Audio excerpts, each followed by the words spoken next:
Good morning, everyone, and welcome to our session on information hygiene. Our speaker for this workshop is Damon P. Sasi. Damon has worked as a family therapist for over 10 years and currently works exclusively with the Rationality EA community. He writes rational fiction, stories like Pokemon: The Origin of Species, which you can check out on the Daystar Eld's blog, and articles on psychology and relationships. He teaches and directs various rationality summer camps and workshops, and has done various mental health research projects. He also travels often to run or attend various events and loves to talk about improving epistemics, psychology, and how... I missed a part there. He also travels often to run or attend various events and loves to talk about epistemics, psychology, and how stories and games can be mediums for exploring ideas that lead to personal growth. You can ask him more about these at the office hours immediately after this session in the Solar Room. Or if you have any questions, you can also submit them in the Swap Card app, and then we'll go through them at the end. Please give it up for Damon Sasi. Thank you. Hi, everyone. So we all went through a global pandemic a few years back, and I think over the course of the global pandemic, we all learned a number of things about how to keep ourselves and our loved ones safe from germs and viruses. And over the years, I think a lot of people have also been starting to worry more and more about misinformation. This has been obviously like an ongoing thing for the past 10 plus years at least, but it's getting, I think, to a new degree with AI and some kind of like coordinated attacks or coordinated efforts by certain governments to influence people's opinions and views on things. So I created this class/lecture/workshop thing because I thought a lot of the similar kinds of things that can protect us from genes that we don't like that are packaged in bacteria and viruses to infect us and spread can also be analogized to how to protect ourselves from memes that we don't like or might be harmful to us or harmful to the people around us, because we are also potential carriers for bad memes, and we should be aware of the kinds of things that cause memes to propagate through ecosystems. So, basic 4 steps, right? Be informed, origin trace, wear a mask, vaccinate. How do we do this for ideas instead of viruses? If those of you who've read about genes versus memes, or memes as the originally intended, like you can tell that like viruses, right? They spread through information that is particularly good at being believed first and then being spread. So these are the 2 things that an idea needs to become memetic. First, people need to have it not pass out of their memory. They have to hold on to it, and then also it needs to be the kind of idea that they want to spread to other people. So we have this kind of sense that all information is equal. If you just get a piece of information, it's equal to all other information, and you just evaluate it on its own merits. But this is not actually true. A lot of people experience certain kinds of information as more sticky than others. And certain kinds of information is not just more sticky, but certain kind of information also seems to be more motivating to propagate itself. And if we talk about emotions in general, or if I talk about emotions in general, what I tend to say about emotions is that they are in fact motivators. So what we feel informs what we do. And a lot of the times we are maybe unaware, especially in the moment when we're triggered by something, of how much an idea is basically pressing an emotional button of ours that is going to make it more sticky and more likely for us to then be motivated to spread it. So I think it's important to notice that if you have a sense of your own immune system, what are the weak points in your immune system, right? On a physical body, you can say, oh, your weak points are your eyes, your nose, your mouth, your ears. There are some pathogens that attack the skin, but the skin's pretty sturdy. It's pretty protected against this kind of thing. It needs to look for those weak points to get in.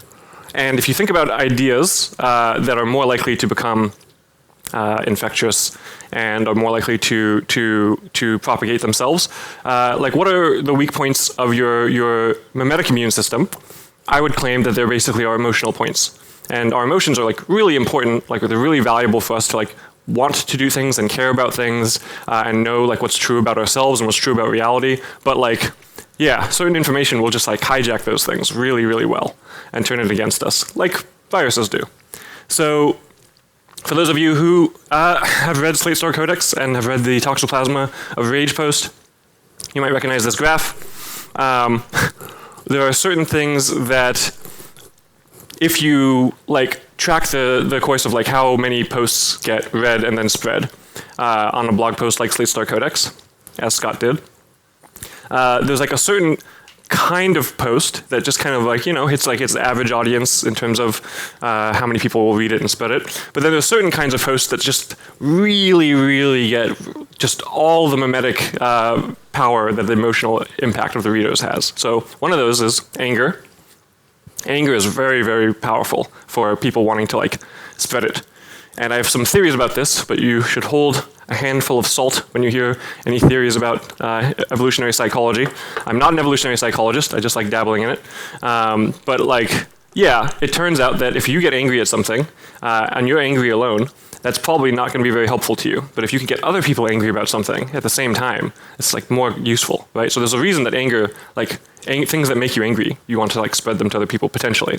Also things that make you scared, like things that make you frightened, I can imagine it would be quite useful to like inform other people in your tribe or village or society if something is scary to you. Like you want to tell other people that something is scary too. So we've got this like potential just so story for why these emotions are more likely to cause ideas to spread. But regardless of whether the just so story is true or not, it does seem to be the case that certain kinds of ideas and certain kinds of memes are more likely to spread and more likely to get you to spread them if you read them and you feel a certain thing.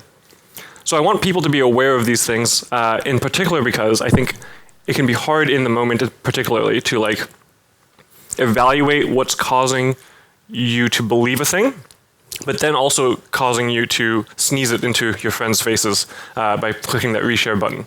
And I want people to be aware of that in part also because I think that like when people think that, you know, oh, you just have a bunch of like biases and you just like memorize a bunch of biases and that's just gonna solve all the problems about learning like what's true and what's false.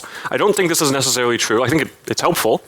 But like people have different emotional, let's say weak points in their idea immune system. And if you are not taking a breath, noticing, this thing makes me feel kind of frustrated. This thing makes me feel kind of scared. This thing makes me feel kind of angry.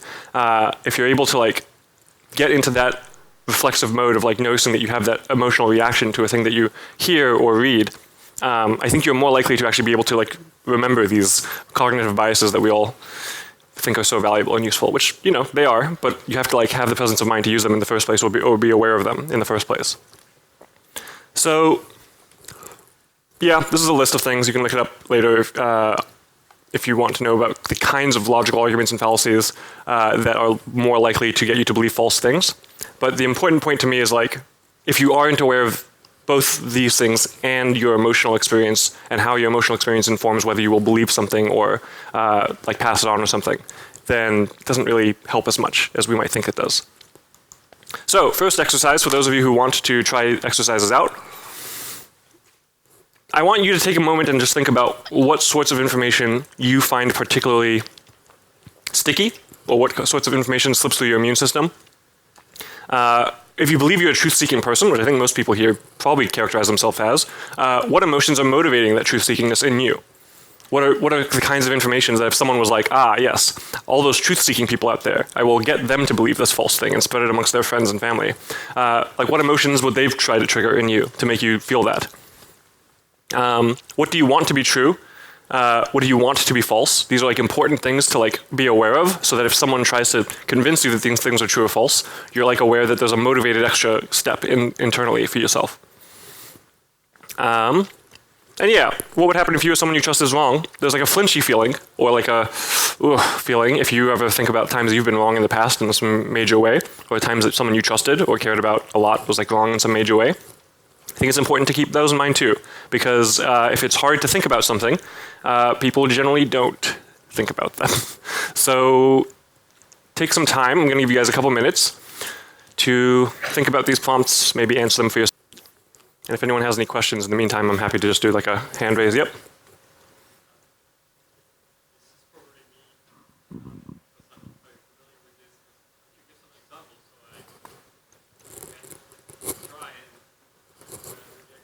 Sure. So one example, I think a lot of people are motivated to do truth seeking because there's a feeling of like warm fuzziness or like coolness that we get when we have like new information that's like very interesting or very unique or very clever or something like this. Like feeling clever or feeling like we're competent in some way is like a very gratifying and like motivating emotion. It's the thing that I think drives people to like keep like learning new things and wanting to learn new things. It's one thing at least. Maybe other people have different motivations too, but I mean, traditionally speaking, a lot of people who are, let's just say, down certain rabbit holes of information on the internet, there's this feeling that they often get, which is something like, you have learned the true secret of reality. Everyone else, they've got a veil over their eyes, but you found the hidden meaning behind everything, and you're aware of what's really happening in the world. Yeah, this is a pretty seductive feeling, apparently. This is a feeling that like causes a lot of people to want to learn more about that thing or keep staying in those kinds of communities and learning more of the facts that they insist on. Does that make sense?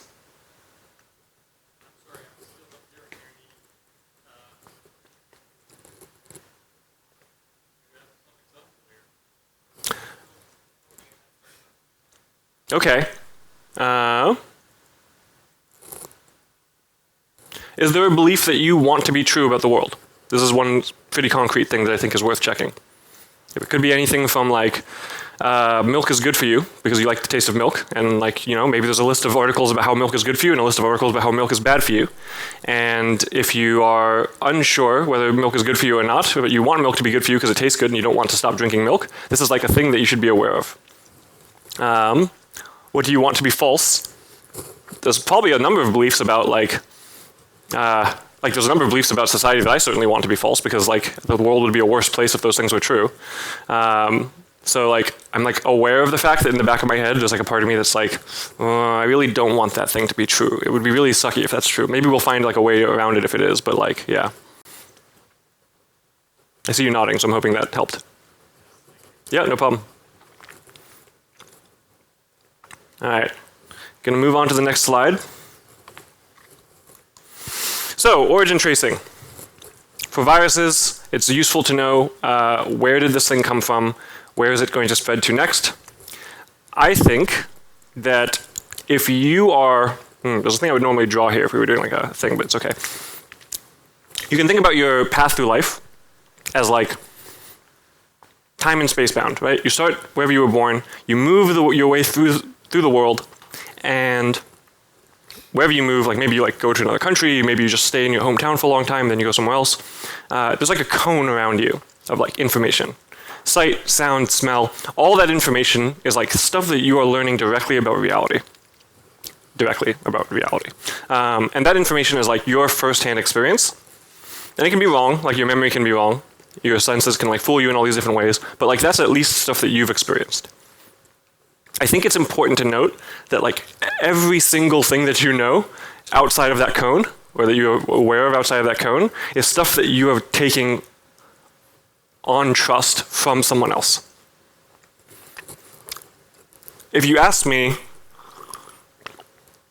whether I believe that America landed on the moon in 1969, I would be like, yeah, I believe that. I have lots of reasons to believe that. Lots of good reasons, I hope, to believe that. I think my epistemics are like sound enough to be able to like actually describe to you all the different reasons I believe this. But like, it's worth knowing that like all of these pieces of information come from someone that like I can then go and verify if I want to, but I have not in fact gone and verified all these things myself. There's a web of trust and a web of confidence that we have about everything that we believe that is not directly tied to our own experiences. And our own experiences, like I said, could be misremembered, could be warped in some way. So like, if you are not aware of the fact that you have a belief, if you're not aware of when you have a belief, where that belief comes from, it is very, very hard to actually fact check it if you need to. A lot of people have this experience of being like, oh, I've heard giraffes have 2 kidneys or something. And someone will be like, wow, giraffes have 2 kidneys. That's like humans do. Like, yeah, but I don't know. Badgers have 5 kidneys. And someone's like, wow, badgers have 5 kidneys? That's weird. And it's like, yeah, how do you know that? Oh, I read it somewhere on the internet. Not very, like, concrete, not very fact-checkable, right? You can Google it nowadays, thankfully, and just see like, hey, do badgers have 5 kidneys? But a lot of the beliefs that people will like kind of thoughtlessly repeat are things that they just kind of heard somewhere and they don't really remember where. Maybe it's like some high school teacher told you sometime and you just kind of like took for granted it was true. Raise your hand if you think that loud noises can cause avalanches. Yeah. Yeah, this is just not true. Like at some point somewhere in the the media history, some filmmaker or cartoonist or something was like, yeah, loud noises causes an avalanche. Sure, that's pretty cool. And then it happened, and then like everyone was like, wow, that was really cool. And then they just started making this like a common trope in media, and it's just not a thing. Yeah, it's not a thing. All right, good. You should definitely look into that yourself and investigate, and don't take my word for things. How long ago is also useful to keep in mind, right? Like if you learned something a few weeks ago, a few months ago, versus a few years ago, it's like your likelihood of misremembering things or like the information just being wrong. Like maybe it was like the best science at the time said one thing, but like it was 10 years ago, and now like replication crisis, post replication crisis, we're hopefully a lot more cautious about believing old articles or old journal papers, and also new ones. Yeah. So viral load versus information cascade, right? We have the sense in virology that like if you're around a lot of people who are sick at the same time, the viral load that you get is going to be increased and like you're more likely to get sick. The same thing works for ideas. I want people to be aware of information cascades because I think they cause a lot of false beliefs. Also just like overconfidence even in beliefs that have good reason to be true, right? Like if you have like, if you know one person and one person says something that seems like correct and they're like a researcher and you're like, oh yeah, this researcher said this thing, so I'm like gonna up my confidence that this thing is true. This is like a different experience from like if you are surrounded by 5 people or 10 people who all say that thing, and if you ask each of them, hey, where did you hear that fact? And they're like, oh, I heard it from that one researcher. Like internally, your experience should be, oh, okay, so I've actually only heard one person say this thing, actually. I have not heard 10 people say this thing. You would hope that if you hear it from 10 people or 100 people or 1,000 people, this like increases the chances that people have like fact-checked this thing. So maybe the higher amount of people believe the thing, the more people have fact-checked it, and therefore it's more likely to be true than if just one person says it. But I don't think this is actually true in real life very often, so keep that in mind. I think it is like worth remembering that because beliefs are more likely to be spread and believed for certain reasons that are not necessarily truth-oriented, if a lot of people believe a thing, it is not necessarily correlated to like how likely that thing is to have been fact-checked and pass whatever different levels of epistemics those people all had. Could be that the person who said the thing was just really charismatic. Yeah, so don't double count beliefs just because your friends believe it. You get some extra information potentially from having a group of friends who have good epistemics who all believe a thing, but it is tricky and easy to trick yourself into counting these things internally as multiple sources of information when they're not. I think that Gell-Mann amnesia is really useful to keep in mind overall. Raise your hand if you don't know what Gell-Mann amnesia is. Awesome. Okay, so you're reading a newspaper and you're like, an article about the local school system. That's interesting. I'll read about this local school system controversy that's happening. Cool. Now I've learned something new about the local school system and maybe education in general. You flip to the next page and it's like, this like controversy about campaign finance or something. I'm going to read about this campaign finance controversy, and now I've learned something about these like politicians or the whole system of politics or something. Then you go to the next page and it's like some story about an engineering problem at a local dam that's like, helping the waterways in certain ways that would be beneficial to the city. And you, an engineer, are like, what? This is nonsense. They're getting all these facts wrong, and this is, this person clearly didn't ask the right engineers about these things, or didn't like double check how this phrase is used, and they're using it improperly, and so on. And then you move on with your life being like, well, that journalist that wrote that article about dams was clearly not as well informed as they should have been. But you don't go back to the article about the school system or the article about the campaign finance reform and go, oh, I also am not like well educated on the school systems or campaign finances. So like maybe I also should have been more skeptical of those things. There's a bunch of errors maybe in those things that like I didn't notice because I just didn't have the knowledge of that topic. That's called Gell-Mann amnesia, named after, I'm going to say Gell or Man. Gell and Man? Was it one person or 2 people? I don't remember. And it's fairly useful to keep up. Hand? No? Okay. One person. One person, cool, okay. And I think it's useful to keep this in mind in general because overall, your ability to fact check things and be credulous or skeptical is like very, very dependent on your state of knowledge. And the less you keep that in mind when you learn new things, the more likely you are to, let's just say, like fail your roll to disbelieve roll when you have some skepticism that should have been there. Where there's some sense of what happened to the original belief that made it more believable to you. Yeah, people believe things because of vibes. This is a tweet that I found very like, oh, this person is clearly doing a false thing, like a bad epistemics thing. I'm going to just read it out. This is going to make some people mad, but the main reason I'm aware of AI dooms talk is that the people I know who are most worried about it also seem more prone to anxiety generally. The most psychologically healthy people I know are optimistic about the future. So like this person lives in a world in which psychologically healthy people are optimistic about the future. And therefore, anyone who is not optimistic about the future is not psychologically healthy. And therefore, anyone who has pessimistic views about the future has like something wrong about their beliefs. And this is like a chain of reasoning that this person uses to evaluate truth claims. And it's like probably not actually something that you would want to use yourself. Like if you think about like clearly like, oh yeah, someone who is optimistic is more likely to be correct about the world. Like these two bits don't really entangle in the way that this person seems to believe they do.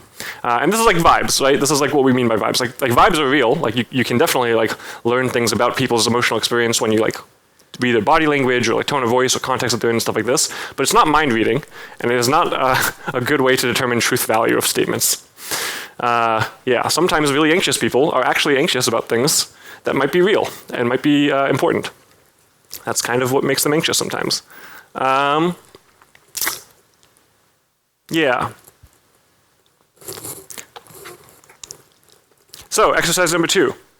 Actually, before we get to this, I also think it's worth noting, if in case it wasn't very clear from this first part, when you think about kids, you might think that kids are like they have this like wondrous way of looking at the world, which is really cool, and they like look at everything as if it's new for the first time, and they have this very like inquisitive mind about everything around them, which is really cool.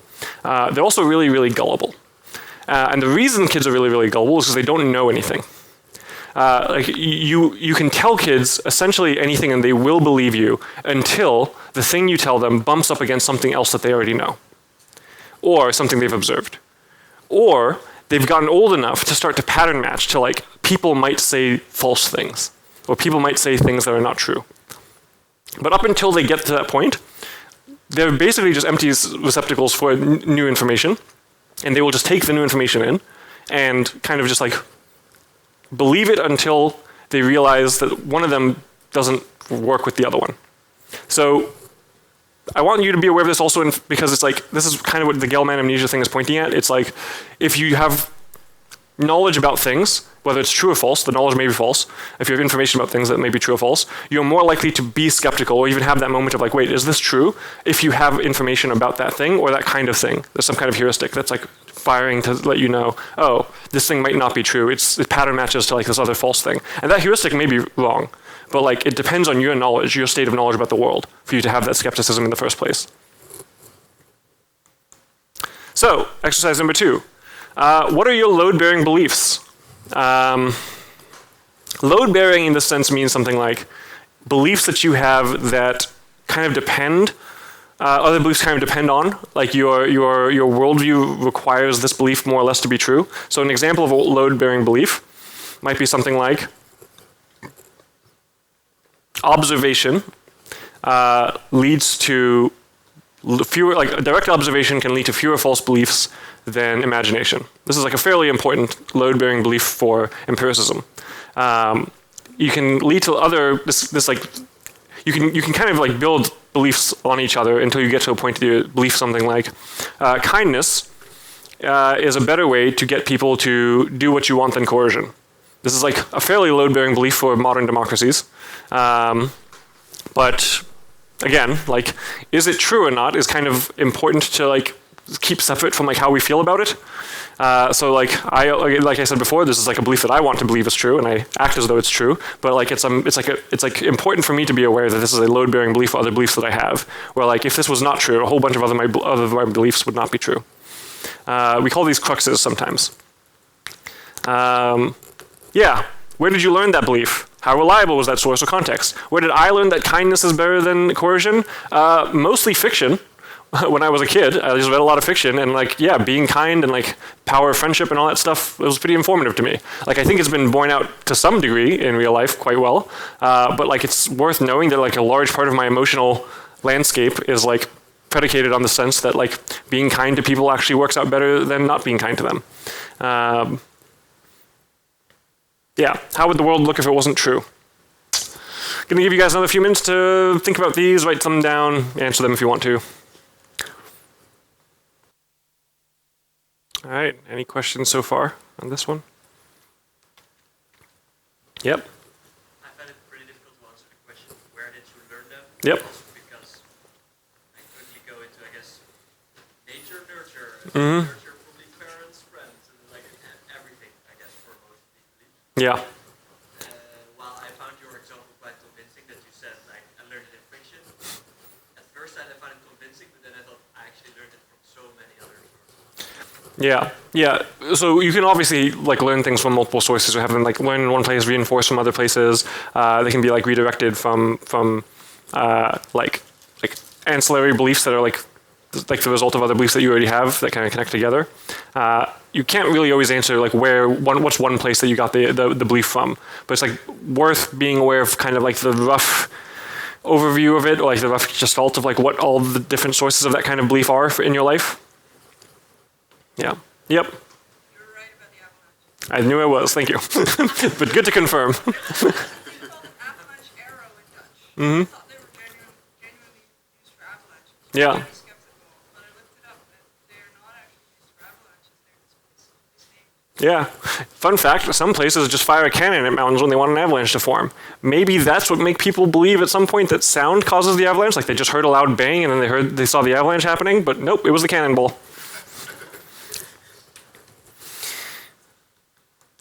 So, wear a mask. Yeah, how do you avoid spreading false ideas?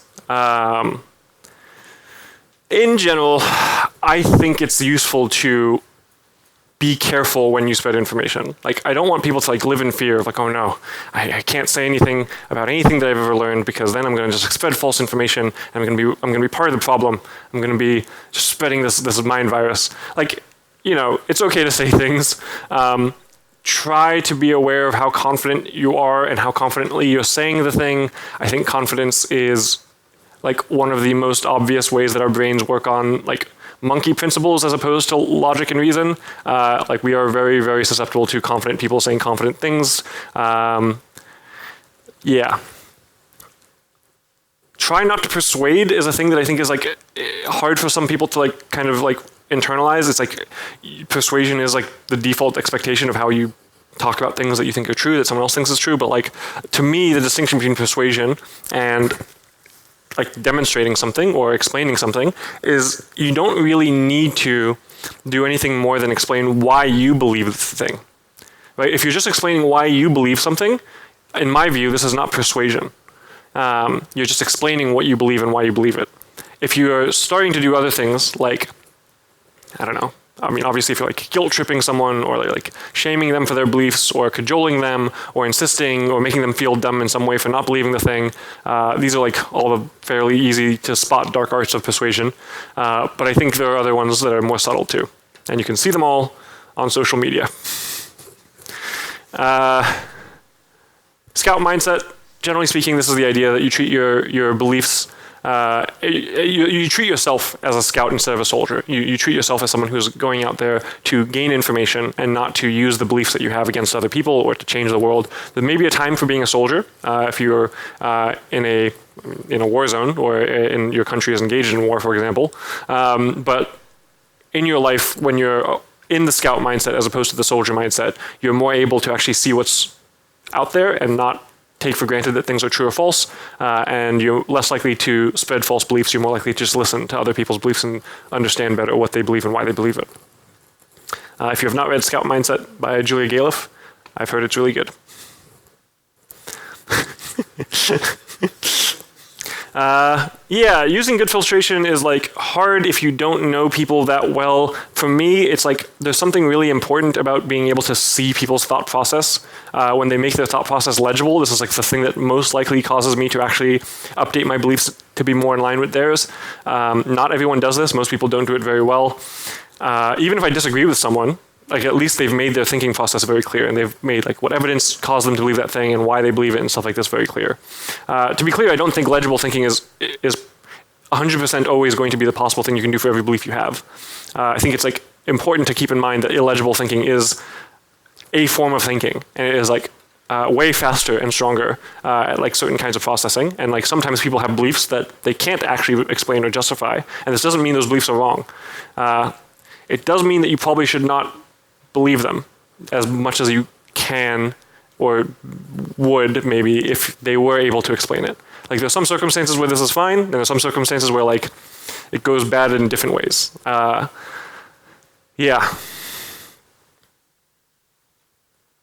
Build it with their hands. This is like a phrase that means something like, yeah, if you know someone has experience directly with building bridges, you probably can believe something about their bridge building knowledge better than someone who doesn't. Seems pretty obvious, but like worth checking in your mind, like how often people on social media will just say things about things they don't know anything about, both in the fact-checking sense and in the primary source sense.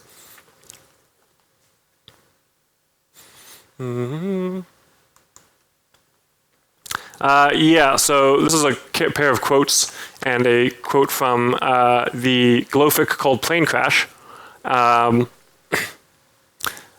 I don't think I have time to go through the whole thing, so I'm just going to basically explain this as there's a way in which you can go through the world and just notice what's information that you can directly observe, and notice what's information that is being given to you by other people. This kind of goes back to the thing I was saying earlier about like primary sources of information in your life versus everything else that you believe is because someone convinced you of it. If you are looking for evidence that a thing is true, or looking for evidence that a thing is not true, you are open to being persuaded of false things. You are open to being manipulated. If you can, it's hard, I'm not saying it's easy. If you can like find the scout mindset, the mode of being where you're just like, I'm just looking at reality and trying to follow the traces of what's true and not true in the world as logically as I can. This is like a way to be protected against false beliefs that other people might try to persuade you of, because a false belief at some point doesn't connect with reality in some way, and you can find that if you are investigating it deeply enough, as opposed to just taking people's word for things. Exercise number 3. Yeah. Oh, I think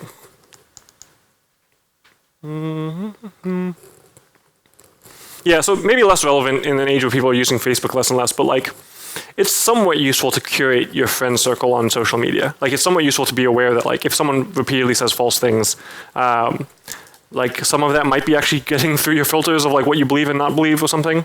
Like having a friend group or a circle of people who you trust to do some kind of epistemic checking of their beliefs is actually the kind of way that you can relax a little bit more in like what you believe and not, or like trust a little bit more in the things around you is like true or not. But again, like you want to be vigilant to some degree. You're just trying to create a system that helps you in that, and like you help other people in that too. Curating a good like social circle for people to like find what's less likely to be false is useful, I think. And as I said at the bottom, variety is valuable in and of itself. Like sometimes people are just like wrong about a bunch of things, but they actually have a different perspective from everyone else, and like some parts of that false worldview are still like worth hearing about or something. But like be aware of that if that's the thing that if you're putting someone in the category in your head of like, this person has a lot of potentially false beliefs, but sometimes they say interesting and true things. This is like a different way of listening to them than it would be if you're just like, oh wow, this person seems to just have a lot of facts about the world. They might know things that I don't, which is plausibly true, but yeah. So yeah, list 3 people you think have good epistemics, and then 3 people you think have bad epistemics, and then people you aren't sure. Yeah, if these ideally these are like not just random people, there's like people in your life, or people who like you find very persuasive or interesting on the internet. I think if you can get into the habit of like checking like how good do you think these people's epistemics are and why, this is very useful for like having this extra layer of check now whenever they say something, like remind yourself, oh right, this person seems like they know what they're talking about, but I don't actually know when the last time I checked their reasoning was, or like what they believe about things. Like there's a thing that people can do sometimes, which I think is understandable but not as useful, where they're like, oh, this person has a bunch of beliefs I disagree with, therefore I disagree with all the things that they say about these other things too. I think this is like wrong. I think you want to look at the way they think first, and if the way they think makes sense, but their conclusions seem false, possibly they just missed something. Like it's very possible that they missed something, but you should be able to like notice where their way of thinking like went wrong and like what they're missing that you aren't missing before you confidently conclude that their conclusion is wrong. I heard someone who I respect quite a lot like recently say something like, "Oh yeah, that person I started to I believed them a lot more until I like saw some of their conclusions, and then once I saw their conclusions, I was like, oh no, I think their way of thinking is like false now." And I think this is just very reversed of how it should be. Like conclusions can be weird and true, and you don't know if they're true or not just by how weird they are. So yeah, I'll give you guys a few minutes to do this. Previous few. Yep. What do you do if you have people in your life who have bad epistemics, but they're family members or friends? Yeah, I love many people who have bad epistemics. I enjoy their company, and I wish them well, and I just mentally downvote whenever they say things unless they can explain why they believe it or where their source of information came from, and so on and so forth. Yeah. Yeah. Yeah. I don't know. I think my default experience of this is like, oh, that was way louder. My default experience of this is like, in the moment, I have this way of like, feels like kind of balancing in my mind, something like, I'm in information gaining mode. I'm in scout mode. This is a different worldview. This is a different perspective than I'm used to. Maybe one that I think is very wrong in many ways. But like they believe it, and I'm curious to know why they believe it. Like I'm curious to know what their sources of information are, what their worldview is, such that this seems true to them.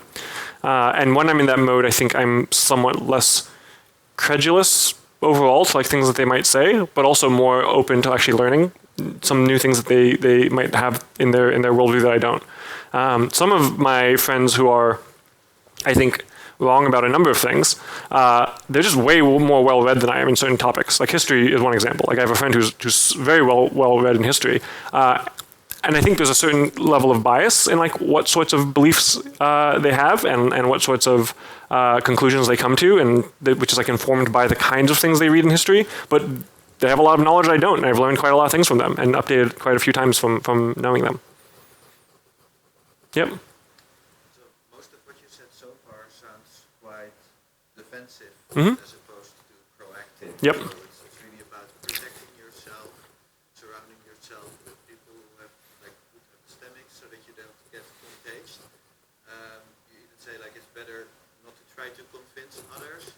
I feel that like if there's a limited number of people doing this and there's a pandemic raging outside, shouldn't we be much more proactive in trying to actually get to others, and because not everyone is going to make the mental effort to do all this, for sure. Yeah, so there's two ways I can take this question. One of them is like, oh yeah, I forgot to mention that obviously if you can make your own thinking legible to others to help other people understand what you believe and why you believe it, you should definitely put the effort in to do that so you can help spread less false beliefs, true beliefs, whatever you want to call it. And I think it's like definitely worth doing that if you have the spare time and energy to do so.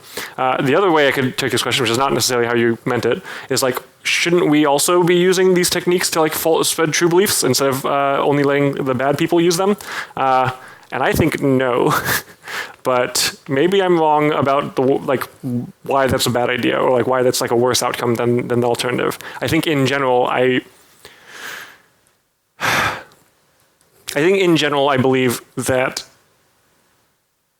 if you don't want to live in a world where people believe things just because they sound good or because they press the right emotional buttons, you kind of have to help build that world. And if you're willing to use those weapons for good, you should be aware of the fact that you're just like perpetuating a world in which bad people can also use those weapons more just as easily or something, if that makes sense.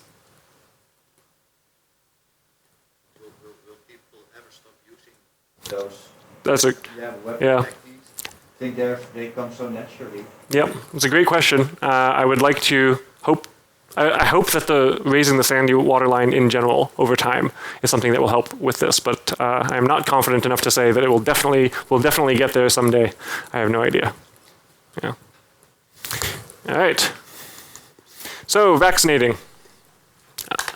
Who here knows what confusion means? Like epistemically. Nice. So imagine there was a window there, which there is not. Imagine there was a window there and a dragon flew by that window. Many of you might feel something like shock or surprise. This is like, oh no, something that you just didn't expect to happen happened. That's what shock and surprise feel like, or that's what they mean. After that, you might feel something like confusion or skepticism or wonder or fear. All of these emotions would be there for different reasons. But the confusion one is the one I want to home in on. I think you would feel confused, if you feel confused, because some part of your brain is like, the thing that I just saw doesn't match reality as I know it. This is what confusion is. This is what confusion is for, as an emotion. It's a way of signaling to you that either the observation you just made is false, or the belief that you have about that observation, or the class of observation you just made is false. Or both. Both can be false too. So what I mean by this is, you don't believe in dragons, presumably. I don't mean to assume. But you saw a dragon fly by the window. Therefore, either your belief that dragons don't exist was false, or that wasn't a dragon. Because if both are true, then you have a paradox. Dragons can't both not exist and a real dragon flew by the window. Probably it was a kite, or a hologram, or a hallucination, or something. And you can logically be like, okay, which of these is more likely to be true, and therefore I'm going to just like discount the dragon that I saw. Or you have a sudden moment of update, and you're like, oh shit, I guess dragons are real, maybe. But those both beliefs cannot both be true. And if they're both false, you don't necessarily know that. Like maybe dragons are real, but that was not a real dragon. But they both can't be true. And every time you notice confusion in your life, ever, that's what that emotion feels like. That's what it signals. That something about your observation was false, or something about your belief was false. I'm going to give an example. A while back, I weighed a bit more than I do now. It was pre-COVID. I was going to the grocery store every couple of weeks and weighing myself. I was like, okay, 215, 210, that's like the average weight that I was like, I need to be aware it doesn't get too high. It's like I can go down to like 205 sometimes. And I was like, do some exercise, try to like cut down my sugar intake just to not go too high. This is in pounds, sorry. I don't know the kilograms. And at some point I went to the grocery store, and as I was leaving, I stepped on the scale as I usually do, and it was like 192. I was like, nice. I don't know what I did different that week or those past couple of weeks, but I lost some weight, feeling pretty good. So I went home, feeling pretty good about myself, and a little confused, this is a tiny, tiny bit of confusion in the back of my mind, just like, why did I lose that much weight? Oh well. Probably I just did some extra exercise that week, or I avoided sugar for 2 weeks and more than I usually do, or something like that. So that confusion stayed for like at least 2 or 3 days, and I saw someone posting something on Facebook about not eating before bed because it's like bad for your metabolism and stuff like this, and I was like, wow, I just lost some pounds, and I also don't avoid eating before bed, so I should let them know that anecdotally, in my experience, this is not, and as I'm typing this message, I'm just like, why did I lose that weight though? I didn't actually do anything different. Oh, wait a second. I went to get my scale in my house out from under the bathroom, stepped on it, 205. The scale at the supermarket was off. And if I had noticed the confusion immediately, that would have been a hypothesis that came to mind almost immediately, that like, oh yeah, maybe the scale was off. But I didn't pursue that confusion in my head. I just was like, yeah, this is a nice belief to have. Let me just keep holding on to this belief. I think you can train yourself to notice confusion. I think you can train yourself to like notice that niggling little thought in the back of your mind that's like, why is that true? Is that true? Why do I believe that? What causes that to be real? Yeah, and the more you train that, I think the easier it will be to notice it when it matters a lot. Yep. Are confusion and surprise different? Yeah, I think surprise is the initial moment of a thing I predicted did not happen. Confusion is a thing I believe about the world doesn't match an observation that I have. So you can feel surprise without confusion. Like you can know that like if you roll 5D 100s, it's very, very unlikely that all of them will roll 1, but possible. You won't feel confused necessarily. Maybe you'll feel confused if it's that unlikely, but you'll be like, are these rigged dice or something? But you can be very surprised without then feeling confused.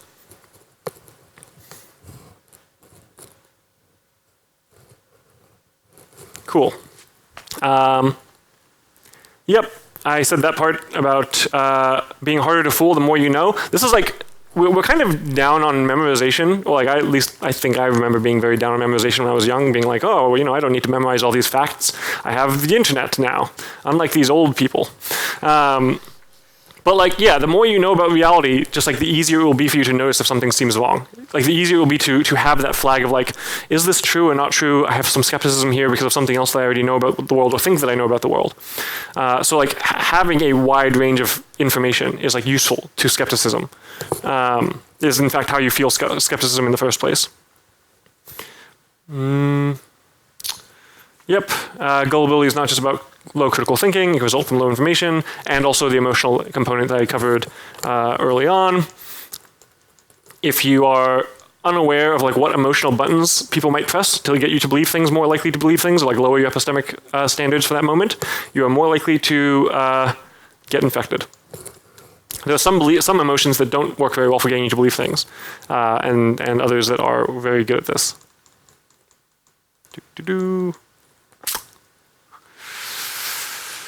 Practice. Yeah, so self-awareness is like a skill. I think people can inform themselves of the like different techniques and stuff and try them and just see what works for them. I think if you are the kind of person who gets used to asking yourself, what am I doing right now and why am I doing it? So everyone here, just like, where are you? Why are you here? What do you hope to learn? What are you doing with your life? Maybe too big of a question. No, like what you say now? Why are you here? Right? Like what do you hope to do? Like this is like a moment of clarity we can like invoke. Duncan Sabian calls this summoning sapience. No, Val calls it summoning sapience. Sabian. Anyway, we have this sense of like if you have the ability to get this this kind of like neural pathway like more strengthened, you can ask yourself this more often throughout the day. You can like notice when you're believing something without having critical thought. You can notice when you're like making a choice reflexively without having to actually think about what you're doing and why you're doing it. And I think this is important, like to be able to be more skeptical of false beliefs. You can practice explaining what you believe and why you believe it to people who are skeptical, and like try not to do the persuasion stuff. Just like explain your belief and what caused you to believe it and what would change your mind. And like that practice of turning illegible beliefs legible, I think is very useful for like getting to a sense of being able to actually understand your own beliefs and your own epistemics better. Record when something changes your mind, so it's like easier to like keep in memory that you actually changed your mind for one reason or another. Maybe you change your mind for a good reason, maybe you change your mind for a bad reason, but like it's easier to remember those when you write them down. Yeah, if you already ask people a lot why they believe the things that they do, like there's a way you can do this too often and people get annoyed at you. But you know, the opposite advice may apply depending on your life. Yeah, you should be prepared for epistemic uncertainty a lot more than you are. Like, this is my big claim, big if true claim, is that like most of the things that we believe about the world is like just false. We don't really have this experience. Like experientially, we go through the world fairly confident about the things that we believe because we have to be to like live and like exist. And I would say that like, you know, most of the things that we believe about physical reality is like less likely to be false because there's like very immediate feedback if we're wrong. But social reality, let's say, or political reality, or historical reality, all these different things, we don't really have feedback mechanisms for when we're wrong for a lot of these things. So, like, kind of downvote a lot of the beliefs that you have that you take for granted are true that are not like directly tied to physical experiences of some kind. Yeah, Object level knowledge is good. That's basically it. I've got 5 minutes left for questions from Swap Card, so I'm going to do that. Thanks. Hope it was useful.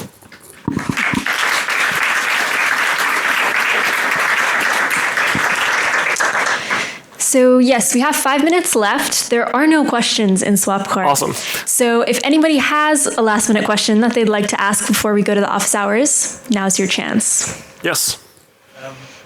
I want to be aware that while I'm asking this question, I don't want to downplay the context of what you're trying to get across. Sure. Right? So this is a kind of edge condition that's taken like not too seriously. Okay. The danger of the pandemic, right, of really trying to address it, for some people was they went so far into the preventative mode that they effectively became hermits. Yep. I can see in myself Yep. tendency sometimes to be like, wait, but why do I believe that? And kind of taking that so far that I'm like, how much of the stuff that I actually think is just derived from other people's experience? Do you have a sense that we should be also careful about how far we push? Yeah, in mental health, there's this concept of like function and dysfunction. Like, how do you know if something is like actually bad or something? It's like, you know, in modern progressive therapy, we try not to assume that something is bad for other people. We don't want to pathologize. We just kind of like take for granted that they know their own experience and can, to some degree, like not always obviously, to some degree measure whether something is good for them or bad for them, and then you can kind of like help them figure out what they want and why they want it and how to help them get that. I think there's a way in which like dysfunctional skepticism becomes somewhat obvious by the behaviors that start to like manifest from it, where like if you have like kind of the basic checklist in mental health is like,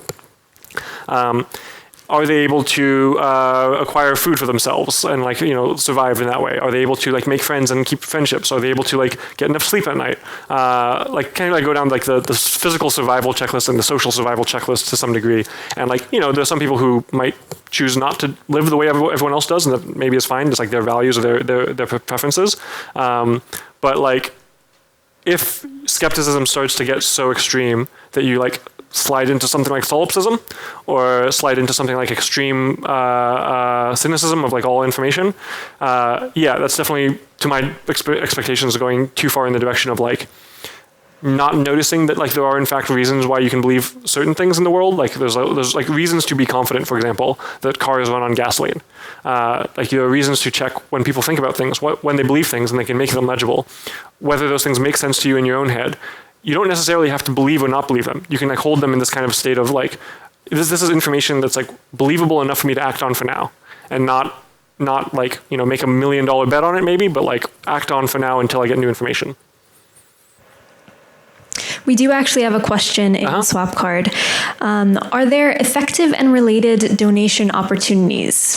For information hygiene? Yes. Man, I think there's a website, fact check, I forgot what it was called. There's a fact checking website that I really liked. I forgot its name.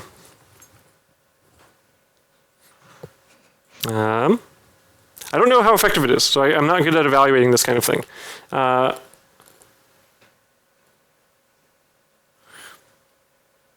Factcheck.org, Snopes.com. Snopes.com does a really good job of making its fact-checking legible. Maybe factcheck.org does too. I don't remember. But like Snopes.com, like if you look at the articles, they will explain like what they believe, why they believe it, what information sources they have, and why they like how they investigated it. I think this is like really good and useful. I've donated to Snopes in the past. It's probably not the most effective donations I've ever made, but like especially during COVID, it felt like a valuable thing to do. Yeah. So yep. I'm going to try to replace bad observer sources by good ones, like instead of social media and news, go towards blogs and journalism. Yep. Do you have recommendations for good epistemic sources to use? Yes, but I don't think we have time for that. We have 1 minute left. So office hours maybe, or maybe I'll put it in on the Slack discussion of the session or something like that. Yeah, let's wrap up there, but there are office hours for the next 30 minutes in the solar room, so feel free to head over there with your questions to discuss. Thanks, Thank guys. you.